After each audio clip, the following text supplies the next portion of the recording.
Sobrang lamig today, oh my God. Ang baho, ang patay na daga. Here. You just do. And maingay to, sobra. Hindi namin fully na-test yung inassemble namin na automatic table kagabi. And may mga moment na bumababa siya ng pusa mag-isa. Lalo na nung nasa ilalim si Ran. So parang final destination yung dating niya. Pero moment of truth.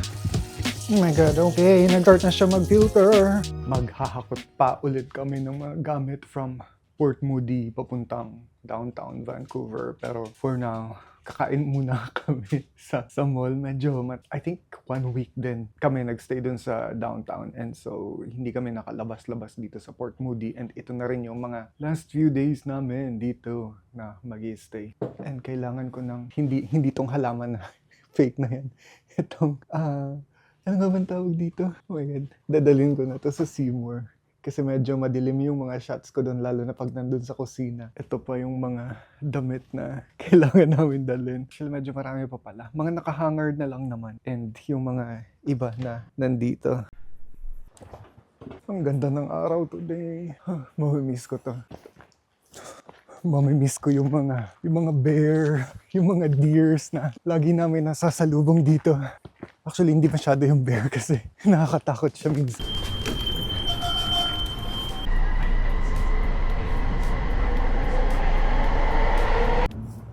Sobrang lamig today, oh my God. Feels like 1 degree Celsius. Kakain muna, actually, pupunta muna kaming Shoppers para bumili ng supplements bago kumain kasi nasa labas yung Shoppers.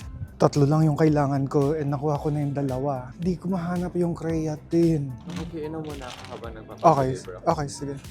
Ito lang yung creatine dito pero oh my God, 51. Gutom na ako. Doon ulit kami kakain sa Bourbon. Ito yung kinuha ko from Bourbon.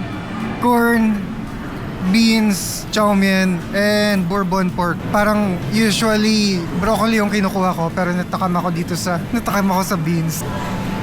And ito yung kinuha ni Ran, broccoli, corn, and I think pepper, mushroom with beef to. Oh, mukha siya gusto.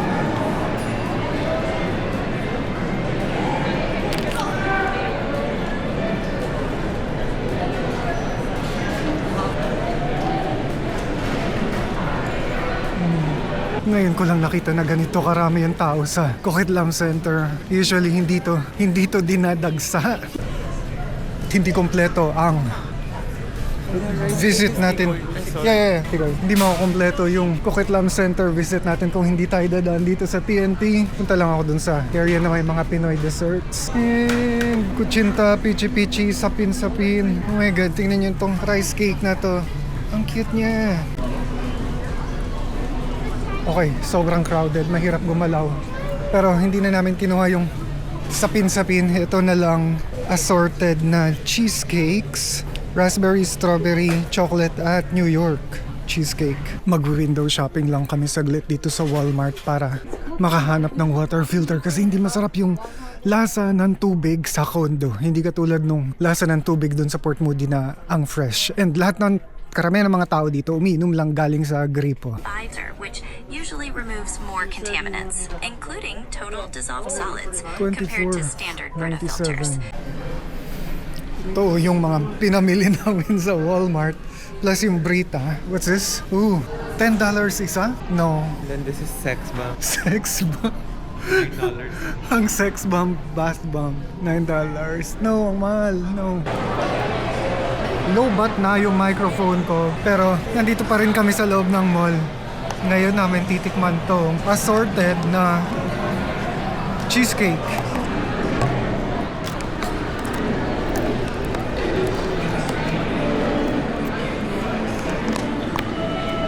Oh, ang ganda na. Hindi ko na sure kung alin yung raspberry at saka yung strawberry. Pero unahin natin tong pula sa gilid. Wow, let's go.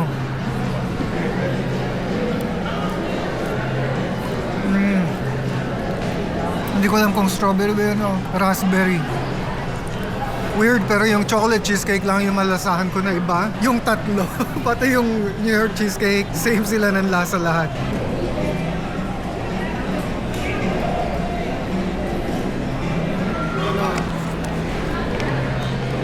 cook na. Okra chips.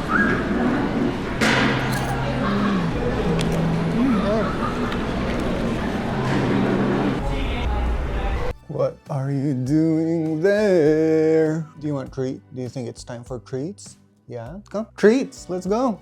Hindi masyadong maganda yung weather today. Muntik mo akong patiran ha. Cloudy and umuulan-ulan konti. Umaambon-ambon konti. Hindi katulad kahapon na sunny day. Do you want this? This smells like dead rat. Yes? Ang baho, amoy patay na daga. Here. Well, you just do.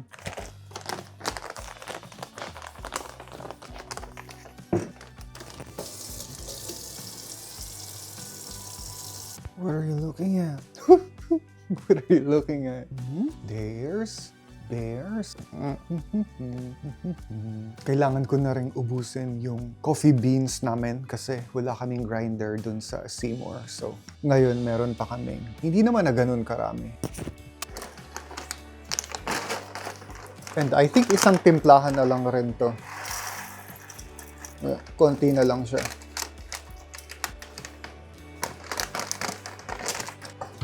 And maingay to sobra.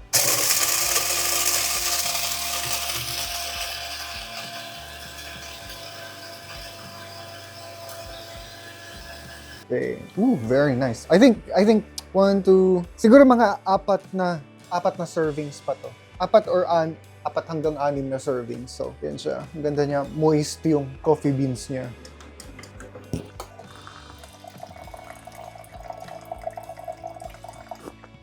Perfection. Yeah. Hindi ko masyadong napuno yung maleta na to. Pero okay lang rin. Ito nalagyan ko ng konting gamit. Pero this morning, pabalik na kami ng downtown.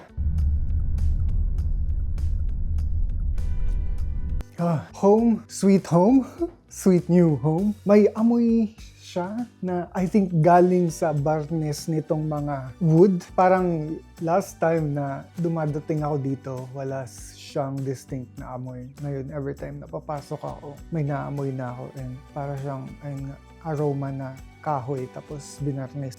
Una pa yung schedule nung mag-i-install or magde-deliver and mag-i-install nung bed frame. So, may time pa ako para maglinis ng konti at para magkape-kape. Hindi namin fully na-test yung inassemble namin na automatic table kagabi. And may mga moment na bumababa siya ng kusa mag-isa. Lalo na nung nasa ilalim si Ran. So parang final destination yung dating niya. Pero ngayon, matatest ko siya. And matatest ko rin yung mga port niya. Kasi kinabitan namin siya or may naka-install siya na parang mga saksakan. So ito, binili namin to, hiwalay, separately. Pero perfect, nag-fit dito. And kailangan na ko matest kung magcha-charge ba talaga siya. Although, I'm pretty sure gagana naman siya.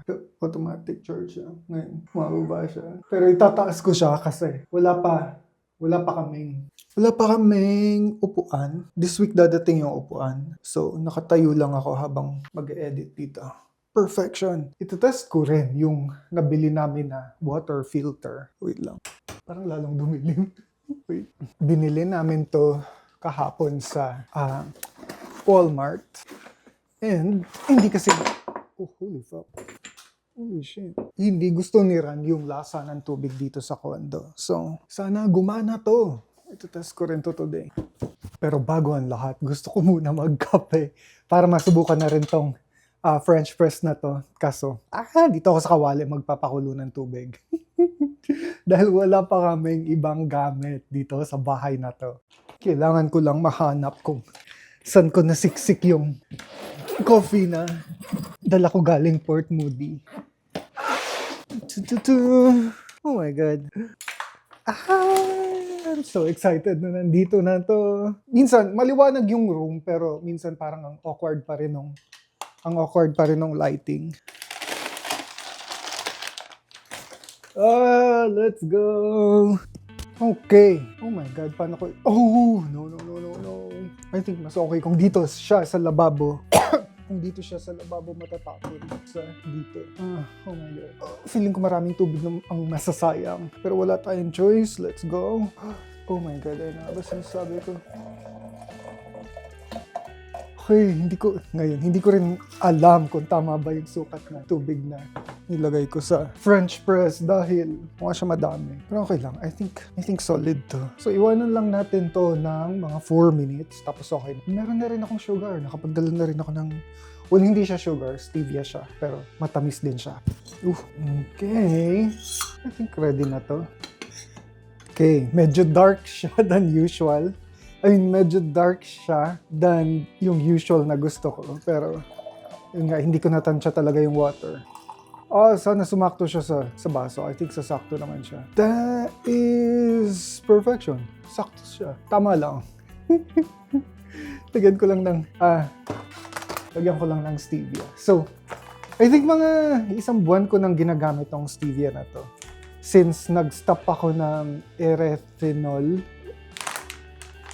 Pero yun, paminsan-minsan nag-erythritol pa rin ako kapag wala talagang choice. And sugar pa rin ako kapag wala talagang choice. 2 scoop. Haluin natin.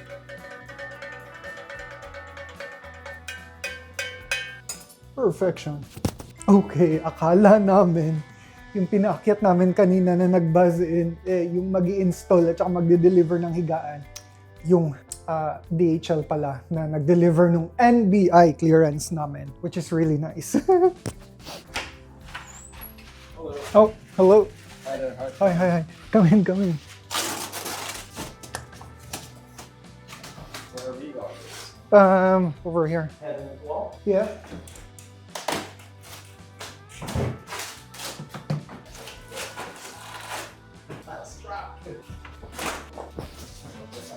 Ang ganda, sobra. It's so nice.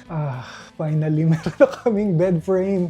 Pero gusto ni Ran, lagyan pa ng carpet dito banda. Dahil itong living room, may carpet dapat siya. Masyado nga lang malaki, kaya pina-adjust namin. And yung carpet daw, ewan ko sa kanya, ang magbe-bridge siya ng color nung floor at saka nung furniture. And kailangan din daw noon dito kasi medyo dark yung color masyado ng floor compared sa bed frame. Pero happy na ako dito. Sobrang, oh my God, I love it. King size to, pero hindi niya masyadong nasakop.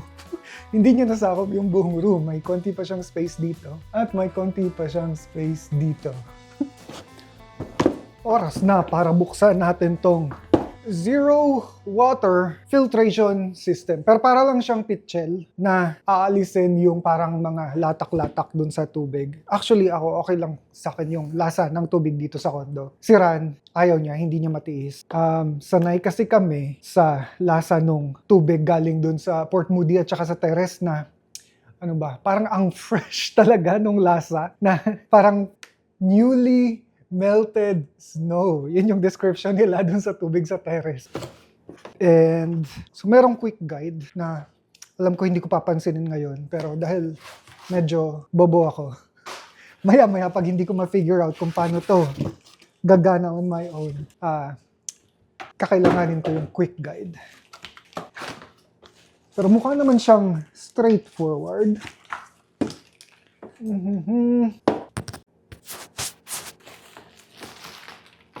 Okay, let's go.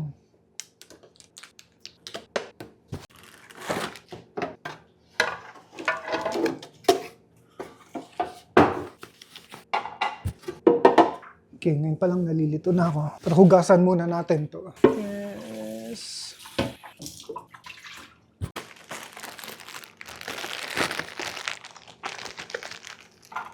So ito daw yung filter. Open. Ganito yung itsura niya. Kailangan daw natin i-test yung water. And ito yung water tester. Okay, lagay natin.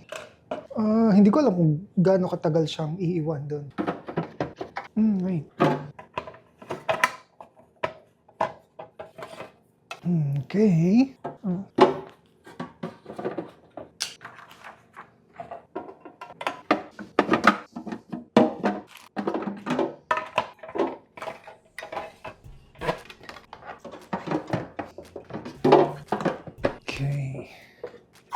Moment of truth. Diba? Oh my God, okay. Nag-start na siya mag-filter. Oh, fuck. May bumababa ng tubig. Okay. So, hintayin lang natin. Tapos, i-test ulit natin. So, dito, sa test na to, 0.25 yung ppm niya. So, sabi nila, dapat, kapag na-filter na yung tubig, galing na siya dito, dapat 0.6 na lang, up to 0.6 para malinis talaga siya. Well, iwanan na muna natin yan. Daming kalat. Okay, nice. So, kumuha na ako ng water dito. Napaka-convenient niya para talaga siyang yung mga may gripo na galon sa Pilipinas na in-order. So, dapat 0 yung ppm. 0 yung ppm. Hindi katulad dito sa isa na, hindi katulad nung hindi nalagyan ng, o hindi katulad nung hindi na filter. 28 yung ppm niya. So, this is nice. Tikman natin kung may aftertaste pa ba. Parang, I don't know, parang mas hindi ko gusto yung lasa ngayon. Parang mapakla yung lasa ngayon. I don't know. Oh my God, ang heavy ng snow sa labas. Hindi usually nag-snow dito sa Vancouver. Oh my... And I'm not sure kung gaano ka tagal tong snow. Kasi mga 30 minutes lang, mapupuno niya na kagad yung 30 minutes lang na tuloy-tuloy yung snow na ganyan. Puputi kagad yung mga kalsada. Mukhang stress. And yun na lang muna for today. Kita-kits ulit next vlog. Bye!